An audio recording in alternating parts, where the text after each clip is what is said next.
Bienvenidas y bienvenidos a este segundo capítulo de este ciclo de conversaciones que hemos llamado Hablemos de Desastre, el género sí importa, donde estaremos conversando con mujeres expertas en materia de género y conoceremos cuán relevante es su consideración en casos de desastres socionaturales. Mi nombre es Paulina Vergara Saavedra, soy profesora de la Universidad de Chile, subdirectora del Programa de Reducción de Riesgo de Desastre CITRIT de la Universidad de Chile, y este programa cuenta con el auspicio del proyecto Gender In y de la Facultad de Gobierno.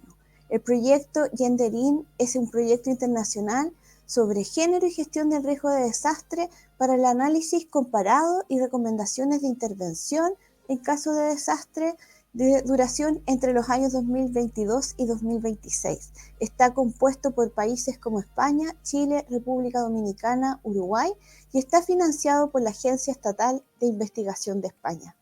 En el capítulo anterior hablamos sobre, muy en general, de qué se trata la conexión entre desastres, la temática de enfoque de género y cómo la temática de enfoque de género permite la reducción de riesgo de desastre. Por estos días en que estamos lanzando este segundo capítulo del programa, estamos a fines de diciembre de 2023, es decir, se conmemoran 19 años del maremoto de Sumatra, también conocido como maremoto del sudeste asiático, que afectó a una gran cantidad de países y a una enorme parte de la población de esas zonas, como también de personas que estaban en turismo en esa época. Este evento llegó a costar la vida de 230.000 personas de distintas nacionalidades. Recordarlo nos lleva a reflexionar sobre lo relevante que es siempre contar con conocimiento para la reducción de riesgo de desastre. Y además tener perspectiva internacional para poder generar este conocimiento es fundamental.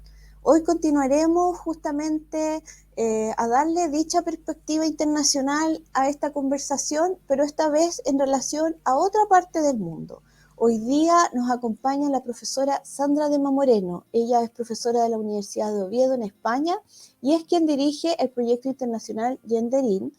Y este proyecto, como señalaba, se focaliza en gestión de riesgo de desastre para un análisis comparado y recomendaciones de intervención.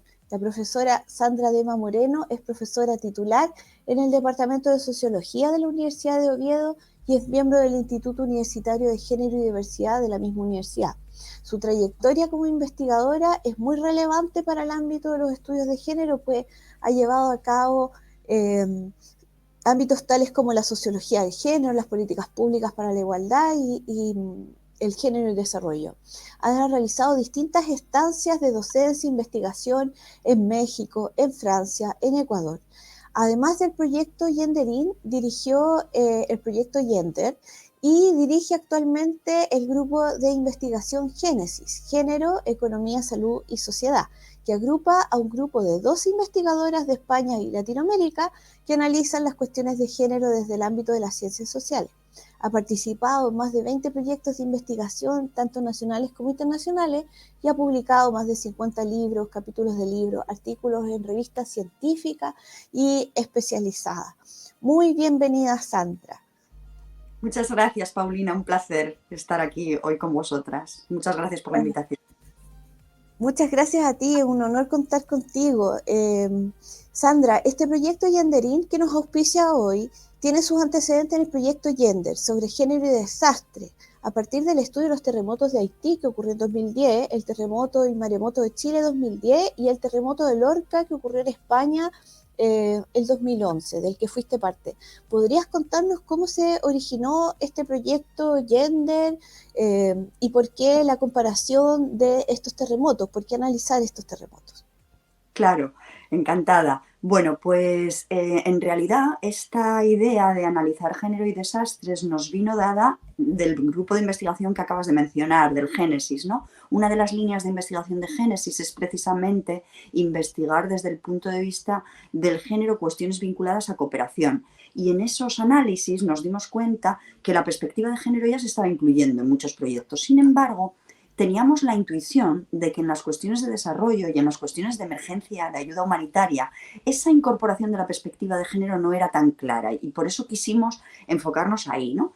Y precisamente el maremoto que mencionaste anteriormente, ¿no? El tsunami del sudeste asiático de diciembre del 2004, fue un punto de inflexión clarísimo, porque ahí fue cuando por primera vez nos dimos cuenta de modo generalizado que algo pasaba en términos de género, porque en algunos lugares más del 75% de las personas que murieron eran mujeres. Entonces quisimos empezar a averiguar por qué, ¿no? Y bueno, cuando nos pusimos a analizar la literatura comparada para decidir montar el proyecto, pues vimos algo absolutamente demoledor, un dato demoledor. En la Web of Science, que es una de las bases de datos científicas más importantes a escala internacional, no llega al 2% las investigaciones sobre desastres que tienen perspectiva de género. O sea que en el ámbito científico esto efectivamente estaba muy poco estudiado. Pero es que además, si miramos esos datos con un poco más de detenimiento, se ve algo súper sorprendente, y es que hay una enorme concentración del conocimiento científico de género y desastres en el ámbito anglosajón y asiático. Por ejemplo, Estados Unidos produce el 40% de las publicaciones mundiales en esta materia. Y si juntamos los principales países anglosajones que producen sobre esto, aparte de Estados Unidos, Canadá, Australia, Reino Unido, la mitad del conocimiento científico del planeta es sobre esta cuestión. O sea, quiero decir, la mitad del conocimiento científico sobre esta cuestión es de publicaciones anglosajonas.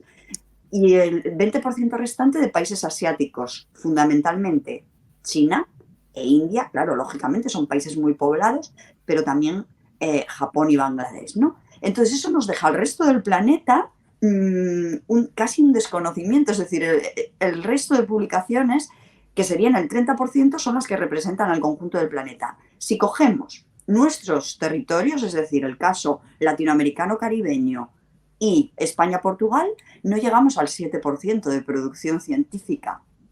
Entonces pensamos que ese era un ámbito de desconocimiento clarísimo y teníamos que empezar a lanzar los proyectos ahí y averiguar esto, ¿no?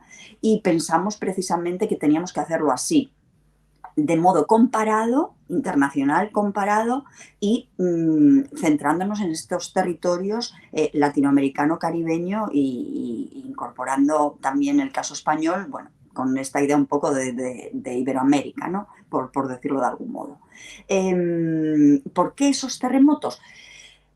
Claro, aparte de la idea comparada, queríamos hacer un proyecto mixto, cuantitativo y cualitativo, porque todo eso nos da mucha más información. Es muy importante el contexto y muy importante la metodología que utilizamos. Y al ponernos a buscar datos cuantitativos para poder analizar el impacto diferenciado de los desastres, nos dimos cuenta que apenas existían. Es decir, que tuvimos que pues elegir unos fenómenos de los cuales tuviéramos datos, porque si no, no podíamos hacer la investigación, ¿no? No era el caso de Chile, no era el caso de España, pero sí era el caso de Haití. Cogimos el terremoto de Haití y ese lo pudimos analizar cuantitativamente, porque había una encuesta demográfica y de salud que hace la cooperación estadounidense, que nos permitía ver lo que sucedía antes del terremoto y después del terremoto del año 2010. Y luego, en el caso de Chile y de España, lo que hicimos fue hacer nosotras el trabajo de campo a través de grupos de discusión para poder entender cómo había sido la vivencia del desastre por parte de la población chilena y por parte de la población española, porque bueno, en España se había dado ese terremoto en Lorca en mayo de 2011, que para nada tuvo el impacto del terremoto gordo de Chile del año 2010, pero que nos parecía que estos dos contextos territoriales en sí mismos tendrían interés el ser comparados, pues por encontrar si teníamos similitudes en términos de género o no, o si esos contextos territoriales tan distintos pues no nos permitían encontrar similitudes, ¿no? Sandra, y de acuerdo a tu experiencia y estos estudios que ustedes pudieron desarrollar desde un punto de vista de género, ¿cuáles han sido las implicancias de ambos terremotos en las comunidades, sobre todo, que muestra la evidencia? Pues bueno, lo primero que tendría que decir es que en el proyecto Gender aparte de querer tener esta dimensión comparada, ¿no? Como decías al principio, también tenemos una dimensión internacional, ¿no? En el proyecto Gender nos juntamos 13 investigadoras de Chile, de la Universidad de Concepción en Chile, de Flaxo Uruguay y de la Universidad de Oviedo en España. Y éramos especialistas en ciencias sociales en sentido amplio, es decir, economistas, psicólogas, sociólogas y trabajadoras sociales.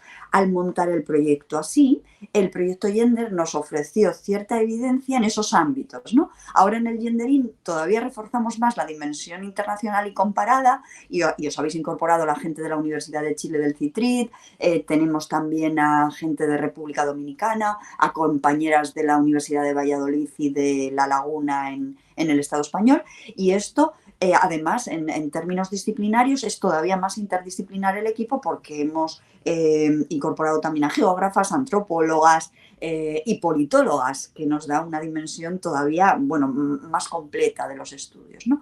Entonces, teniendo en cuenta esto, ¿no? Yo dividiría lo que serían los resultados o los hallazgos del proyecto Gender en 3 grandes bloques, ¿no? El primer bloque, lo que analizaron sobre todo las colegas economistas desde un punto de vista cuantitativo en el caso del terremoto de Haití.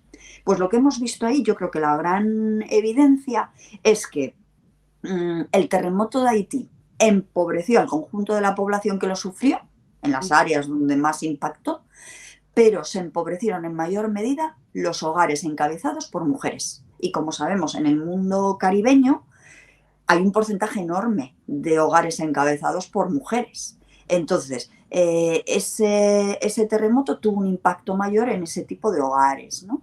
Y luego también vieron mayor vulnerabilidad en los hogares encabezados por mujeres. Todos los hogares que sufrieron el terremoto tuvieron más vulnerabilidad, pero los encabezados por mujeres todavía más, ¿no? Y esto es muy importante porque lo que ven nuestras compañeras economistas es que hay un vínculo entre vulnerabilidad, desigualdad y pobreza, lo que a la larga dificulta la recuperación de las mujeres y más todavía en aquellos hogares en los que son ellas las que se tienen que hacer cargo de la recuperación, ¿no?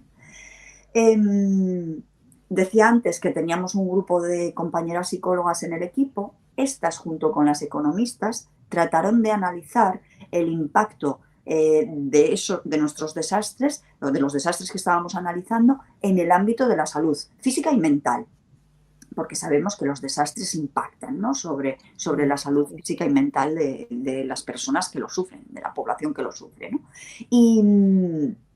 Y junto con las economistas analizaron el impacto o en qué medida aumentaba o no el VIH en Haití. Y sí, también se ve un aumento. Se ve un aumento en términos generales, pero hay un aumento mayor en el caso de las mujeres. O sea que este es otro hallazgo muy importante.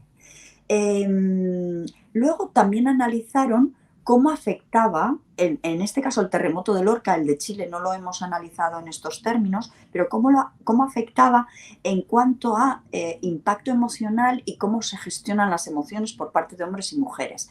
En el caso de Lorca hubo una gran afectación emocional del terremoto por parte de la población, particularmente sobre las mujeres. Pero las mujeres no son víctimas pasivas del desastre. Lo que se ve es que ponen en marcha estrategias de gestión emocional muy interesantes porque tienden a ser de carácter colectivo, frente a las estrategias de los hombres que tienden a ser un pelín más individualizadas, ¿no? Y yo creo que el otro ámbito vinculado con este, que es muy, muy importante tener en cuenta, es el ámbito de la violencia de género. Aquí lo que nos dicen nuestras compañeras psicólogas es que efectivamente no podemos decir que los tipos de violencia sean diferentes si estamos en un contexto de desastre o no, pero sí que es verdad que puede aumentar la intensidad e incluso la frecuencia de la violencia contra las mujeres. Y otra cosa que se ve en estos momentos de emergencia, sobre todo al principio de un desastre, ¿no?, es que, que los recursos se ven un poco desbordados. En algunos casos el acceso a los recursos incluso es difícil por parte de las mujeres y esto hace bueno, pues que aumente su vulnerabilidad, que no, que puedan incluso llegar a ser ignoradas, ¿no? Y esto es muy problemático. Y luego ya desde el punto de vista cualitativo, que ahí es más donde hicimos los análisis más las colegas del equipo de sociología y de trabajo social, aunque algunas de las psicólogas también estuvieron en esta parte, pues lo que vemos es interesante, yo diría que a dos niveles, fundamentalmente, ¿no? En lo que serían las desigualdades en la vivencia, similitudes y diferencias en la vivencia, que tienen o que están muy condicionadas por la situación de desigualdad social de hombres y mujeres antes del desastre, y también diría en lo que tiene que ver con los roles de género. ¿En qué medida los roles de género se mantienen y se refuerzan o se transforman, ¿no? Y aquí, pues, yo diría que tal vez el ámbito o uno de los ámbitos donde lo vimos más claro fue el rescate, ¿no? Si algo aportan nuestras investigaciones en este ámbito, yo diría que empezamos a mirar el rescate, la fase del rescate, de otra manera. ¿Por qué? Porque esta es una fase que buena parte de la literatura especializada se centraba en el rol protagónico de los hombres. Y yo creo que esto es como muy claro para todo el mundo, ¿no? Cuando hay una emergencia, incluso los medios de comunicación lo que nos lanzan son las típicas imágenes de o los cuerpos y fuerzas de seguridad del Estado, o los militares, o los equipos de emergencia, que suelen ser muy masculinizados, pues sacando a la gente de los escombros, etcétera, ¿no? Y la población damnificada también lo hace, es decir, los hombres se lanzan a la calle y hacen esto. Pero no habían mirado tanto a qué es lo que hacen las mujeres en una emergencia como un terremoto, ¿no? Y lo que vimos nosotras, tanto en el caso de Chile como en el caso del terremoto de Lorca, es que las mujeres no se quedan sin hacer nada en sus casas. Cuando el terremoto sucede, las mujeres salen de los espacios en los que estaban, hogares, espacios de trabajo, etcétera, pero no suelen salir solas. Salen generalmente rescatando a las personas que tienen a su alrededor, muchas veces criaturas o personas dependientes que necesitan ayuda en la evacuación. Eso no es tan visible, no nos aparece tanto en los medios de comunicación, pero es algo que las mujeres hacen enormemente, porque en las casas están con esas personas y porque tenemos trabajos muy feminizados donde solemos cuidar de personas, ¿no? Véase el ámbito educativo, véase el ámbito sanitario, etc. Entonces las mujeres sí que hacen esa labor, incluso de uso de la fuerza para sacar a las personas del lugar en el que están, ¿no? Pero también utilizan mucho otras formas que no hemos visto tanto en el discurso masculino, ¿no? Que es el uso de sugerencias verbales y acompañamiento para sacar a las personas de ahí. Pues, por ejemplo, si una criatura se puede mover con facilidad, no la cargas contigo, pero sí le dices, vete arrastrando los pies para no pisar los cristales, por ejemplo, y que no se te clave un cristal en el pie, ¿no? Entonces, sugerencias verbales, o cuando ya salen a la calle, buscar un espacio seguro y se quedan acompañando a esas personas, no se van corriendo a rescatar a otras, ¿no? Y otro elemento súper importante que quiero destacar aquí, que ya lo mencionaba un poco antes, es ese carácter colectivo.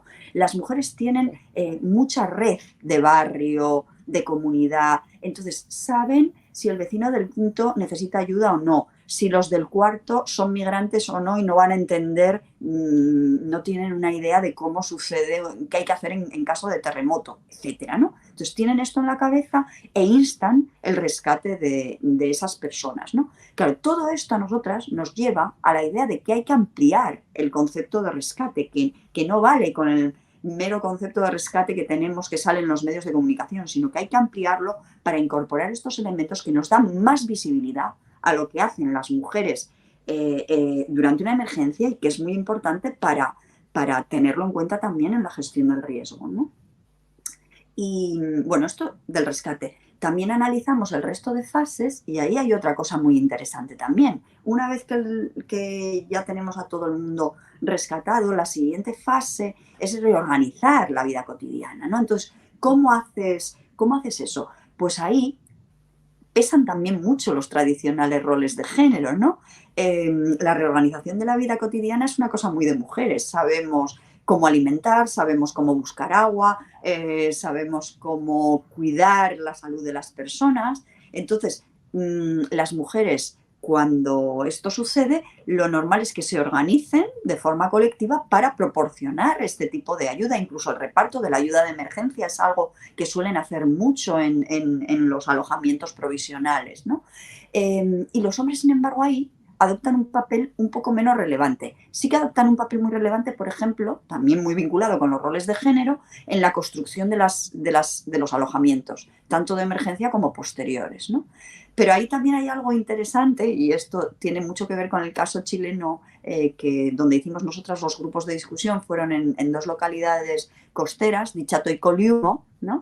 Donde es frecuente que los hombres se dediquen mucho al ámbito pesquero y que pasen tiempo fuera del hogar, ¿no? Entonces eso hizo que en la reconstrucción las mujeres estuvieran muy implicadas, adoptaran un papel de liderazgo enorme en la reconstrucción de la vivienda, y eso es muy interesante también porque también aparece, por ejemplo, en el reciente terremoto de Turquía, en lugares donde hay mucha migración masculina, ahí donde los hombres no están. Entonces las mujeres sí adoptan también ese rol y se producen unos liderazgos que rompen un poco con los tradicionales roles de género, ¿no? O sea que es muy interesante ver todo esto. Yo creo que al final lo que muestra nuestra investigación es la enorme riqueza que tiene los análisis comparados, los análisis mixtos, cuantitativos y cualitativos, y los análisis interdisciplinarios, que son una característica muy clara de los estudios de género, ¿no?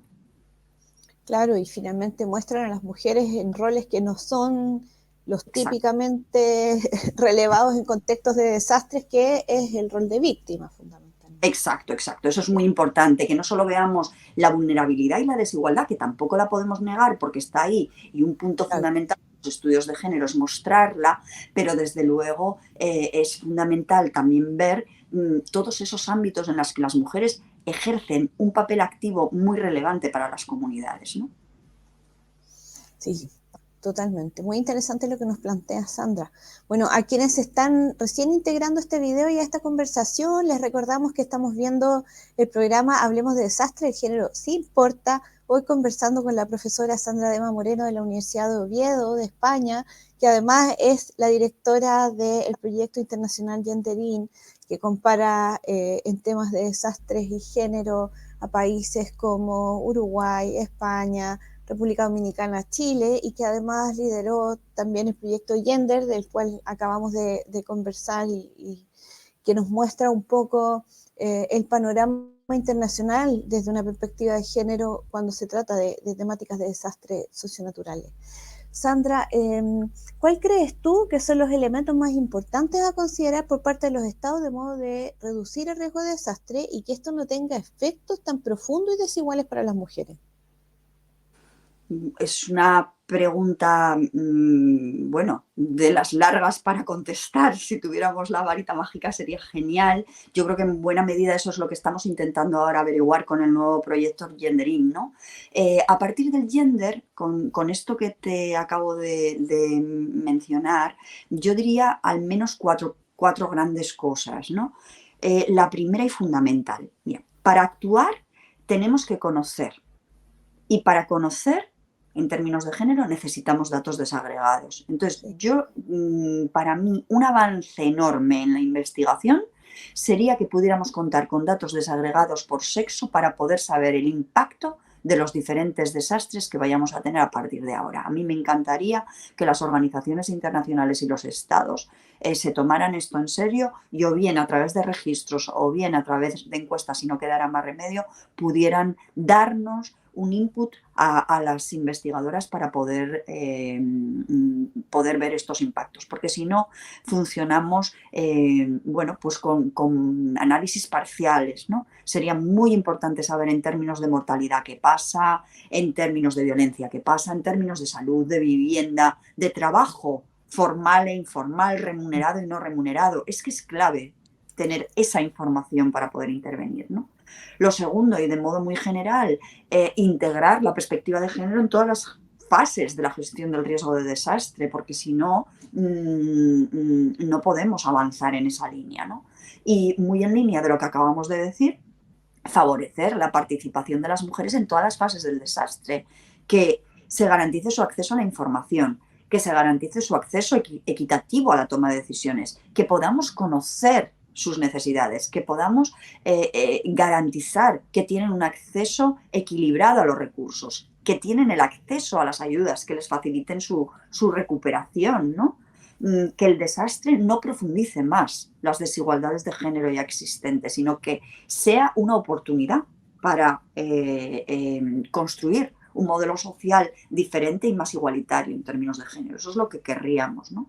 Y otra cosa que yo diría es en el ámbito de la violencia de género, claro, evidentemente ahí hay que intervenir. Eso es un ámbito muy, muy importante, tanto en situaciones de desastre como no, pero claro, si sabemos que en situaciones de desastre esto se produce y se produce con la magnitud con la que sucede y con la intensidad, ¿no?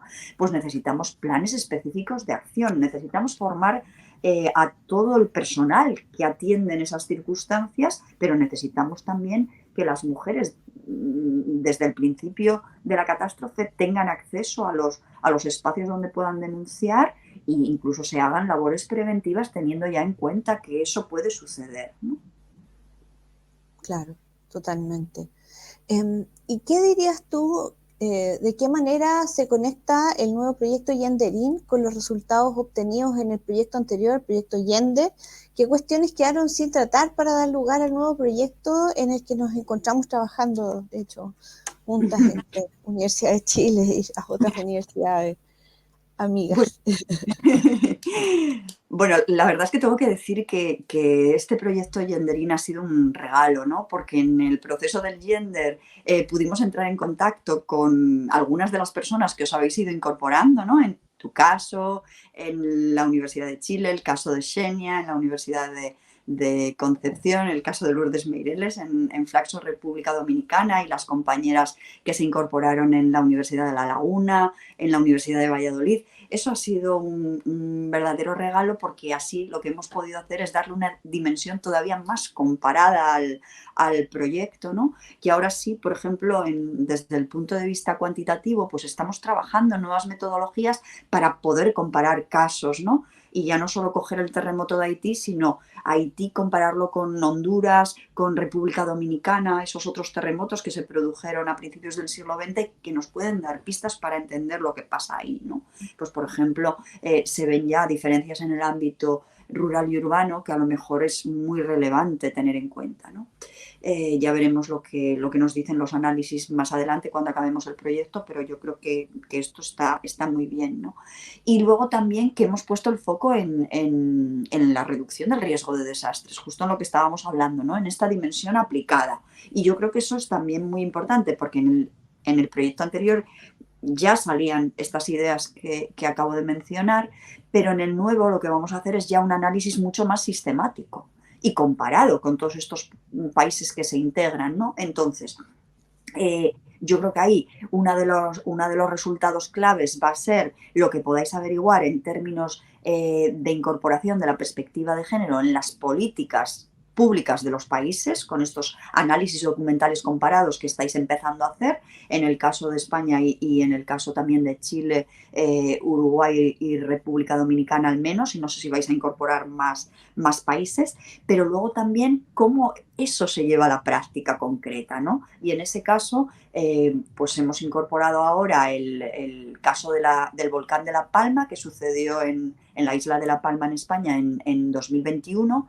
hace ya 2 años, y que acabamos de hacer el trabajo de campo en junio, y que nos va a dar pistas ya no solo de la vivencia de las personas damnificadas, sino del personal que estuvo a cargo de esa emergencia, es decir, personal técnico, personal decisor y líderes sociocomunitarios que estuvieron en el día a día de la emergencia. Entonces, estas entrevistas que hemos hecho, que son casi 50, nos van a dar, yo creo que bastantes claves para saber qué hicieron en términos de género, cómo incorporaron toda la parte social al trabajo en la emergencia y en la posemergencia, y qué cosas quedan por hacer y que, por tanto, se podrían convertir en recomendaciones de acción para los poderes públicos que tengan que intervenir en futuras emergencias, ¿no? Yo creo que la dimensión aplicada de este proyecto espero que nos dé unas claves que, bueno, pues que nos permita avanzar en esa línea.